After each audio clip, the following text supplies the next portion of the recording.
Chapter 36. If Elizabeth, when Mr. Darcy gave her the letter, did not expect it to contain a renewal of his offers, she had formed no expectation at all of its contents. But such as they were, it may well be supposed how eagerly she went through them, and what a contrariety of emotion they excited. Her feelings as she read were scarcely to be defined. With amazement did she first understand that he believed any apology to be in his power, and steadfastly was she persuaded that he could have no explanation to give, which a just sense of shame would not conceal. With a strong prejudice against everything he might say, she began his account of what had happened at Netherfield. She read with an eagerness which hardly left her power of comprehension, and from impatience of knowing what the next sentence might bring, was incapable of attending to the sense of the one before her eyes. His belief of her sister's insensibility she instantly resolved to be false, and his account of the real, the worst objections to the match, made her too angry to have any wish of doing him justice.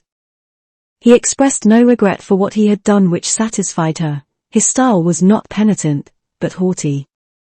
It was all pride and insolence. But when this subject was succeeded by his account of Mr. Wickham, when she read with somewhat clearer attention a relation of events which, if true, must overthrow every cherished opinion of his worth, and which bore so alarming an affinity to his own history of himself, her feelings were yet more acutely painful and more difficult of definition. Astonishment, apprehension, and even horror, oppressed her. She wished to discredit it entirely, repeatedly exclaiming, "This must be false. This cannot be. This must be the grossest falsehood." And when she had gone through the whole letter, though scarcely knowing anything of the last page or two, put it hastily away, protesting that she would not regard it, that she would never look in it again. In this perturbed state of mind, with thoughts that could rest on nothing, she walked on, but it would not do. In half a minute the letter was unfolded again, and collecting herself as well as she could, she again began the mortifying perusal of all that related to Wickham, and commanded herself so far as to examine the meaning of every sentence. The account of his connection with the Pemberley family was exactly what he had related himself, and the kindness of the late Mr. Darcy, though she had not before known its extent, agreed equally well with his own words. So far each recital confirmed the other, but when she came to the will, the difference was great. What Wickham had said of the living was fresh in her memory, and as she recalled his very words, it was impossible not to feel that there was gross duplicity on one side or the other, and, for a few moments, she flattered herself that her wishes did not err.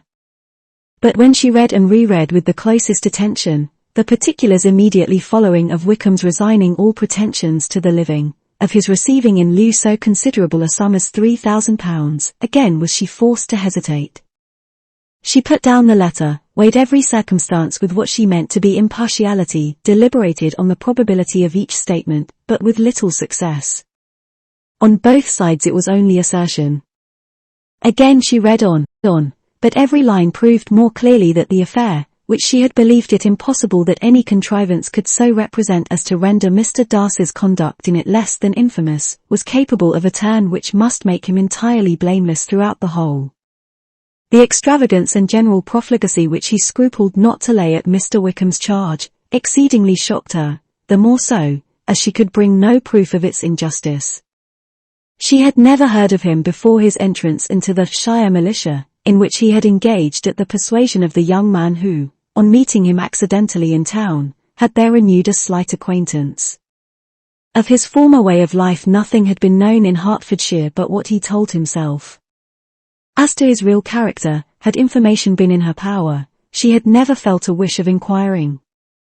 His countenance, voice, and manner had established him at once in the possession of every virtue.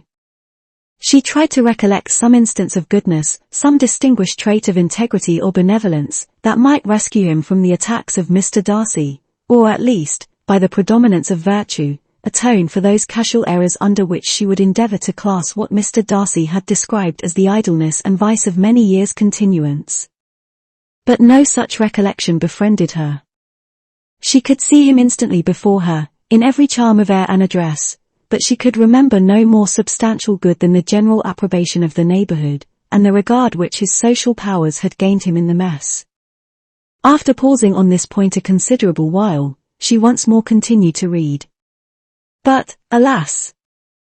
The story which followed, of his designs on Miss Darcy, received some confirmation from what had passed between Colonel Fitzwilliam and herself only the morning before, and at last she was referred for the truth of every particular to Colonel Fitzwilliam himself, from whom she had previously received the information of his near concern in all his cousin's affairs, and whose character she had no reason to question. At one time she had almost resolved on applying to him, but the idea was checked by the awkwardness of the application, and at length wholly banished by the conviction that Mr. Darcy would never have hazarded such a proposal, if he had not been well assured of his cousin's corroboration. She perfectly remembered everything that had passed in conversation between Wickham and herself, in their first evening at Mr. Phillips's. Many of his expressions were still fresh in her memory. She was now struck with the impropriety of such communications to a stranger, and wondered it had escaped her before. She saw the indelicacy of putting himself forward as he had done, and the inconsistency of his professions with his conduct. She remembered that he had boasted of having no fear of seeing Mr. Darcy, that Mr. Darcy might leave the country, but that he should stand his ground, yet he had avoided the Netherfield ball the very next week. She remembered also that, till the Netherfield family had quitted the country, he had told his story to no one but herself, but that after their removal it had been everywhere discussed, that he had then no reserves, no scruples in sinking Mr. Darcy's character, though he had assured her that respect for the father would always prevent his exposing the son. How differently did everything now appear in which he was concerned. His attentions to Miss King were now the consequence of views solely and hatefully mercenary, and the mediocrity of her fortune proved no longer the moderation of his wishes, but his eagerness to grasp at anything.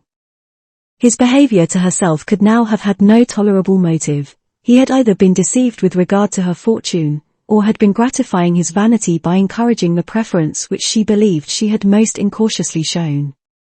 Every lingering struggle in his favour grew fainter and fainter, and in farther justification of Mr. Darcy, she could not but allow that Mr. Bingley, when questioned by Jane, had long ago asserted his blamelessness in the affair, that proud and repulsive as were his manners, she had never, in the whole course of their acquaintance, an acquaintance which had latterly brought them much together, and given her a sort of intimacy with his ways, seen anything that betrayed him to be unprincipled or unjust, anything that spoke him of irreligious or immoral habits, that among his own connections he was esteemed and valued, that even Wickham had allowed him merit as a brother, and that she had often heard him speak so affectionately of his sister as to prove him capable of some amiable feeling, that had his actions been what Mr. Wickham represented them, so gross a violation of everything right could hardly have been concealed from the world, and that friendship between a person capable of it, and such an amiable man as Mr. Bingley, was incomprehensible. She grew absolutely ashamed of herself. Of neither Darcy nor Wickham could she think without feeling she had been blind, partial, prejudiced, absurd. How despicably I have acted! She cried, I, who have prided myself on my discernment. I, who have valued myself on my abilities. Who have often disdained the generous candour of my sister, and gratified my vanity in useless or blamable mistrust. How humiliating is this discovery! Yet, how just a humiliation! Had I been in love, I could not have been more wretchedly blind. But vanity, not love, has been my folly. Pleased with the preference of one, and offended by the neglect of the other, on the very beginning of our acquaintance, I have courted prepossession and ignorance, and driven reason away, where either were concerned. Till this moment I never knew myself. From herself to Jane, from Jane to Bingley, her thoughts were in a line which soon brought to her recollection that Mr. Darcy's explanation there had appeared very insufficient, and she read it again. Widely different was the effect of a second perusal. How could she deny that credit to his assertions in one instance, which she had been obliged to give in the other? He declared himself to be totally unsuspicious of her sister's attachment, and she could not help remembering what Charlotte's opinion had always been. Neither could she deny the justice of his description of Jane. She felt that Jane's feelings, though fervent, were little displayed, and that there was a constant complacency in her air and manner not often united with great sensibility. When she came to that part of the letter in which her family were mentioned in terms of such mortifying, yet merited reproach. Her sense of shame was severe.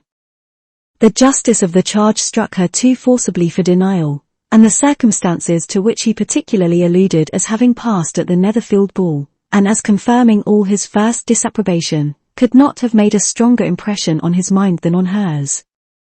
The compliment to herself and her sister was not unfelt.